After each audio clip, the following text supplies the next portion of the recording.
সভ্যতার নামে অসভ্যতা নিয়ে, বিশেষ করে কানাডা আর গ্রিনল্যান্ডের আদিবাসীদের সাথে যা ঘটেছে সেই বিষয়ে। দেখুন, এই আলোচনাটা আসলে কিছু ঐতিহাসিক ঘটনার একটা সারসংক্ষেপ। এটা দেখায় যে কিভাবে তথাকথিত সভ্যতা বা উন্নয়নের নামে আদিবাসী মানুষদের ওপর ভয়াবহ নির্যাতন চালানো হয়েছে।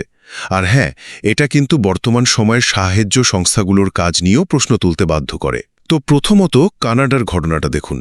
আদিবাসী শিশুদের সভ্য করার নামে জোর করে পাঠানো হতো আবাসিক স্কুলে।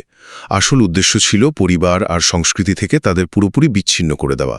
সেখানে চলত নির্যাতন, অনাহার, অবহেলা, এমনকি যৌন নিগ্রহ।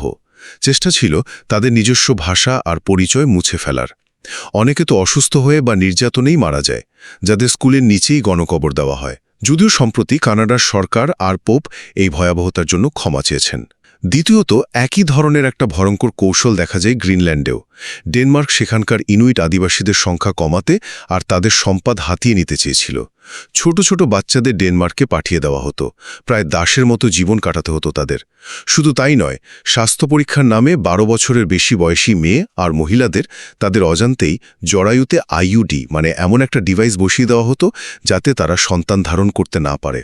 ভাবা যায়, ডেনমার্কের প্রধানমন্ত্রীও এর জন্য ক্ষমা চেয়েছেন, আর একটা তদন্তও চলছে। সবশেষে এই ঘটনাগুলো কিন্তু একটা বড় প্রশ্ন তুলে ধরে। এই যে শিক্ষা, স্বাস্থ্য সচেতনতা বা ধরুন নারী ক্ষমতায়ন, এই ভালো ভালো কথার আড়ালে কি কখনো কোনো ধ্বংসাত্মক উদ্দেশ্য লুকিয়ে থাকতে পারে?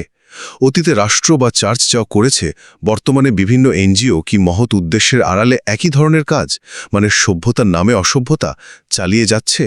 এটা কিন্তু ভেবে দেখার মতো বিষয়। সুতরাং সাহায্যের নামে আসা যে কোনো উদ্যোগ, তা যতই আকর্ষণীয় শোনাক না কেন, তার গভীরে থাকা আসল উদ্দেশ্য নিয়ে প্রশ্ন তোলাটা কিন্তু জরুরি।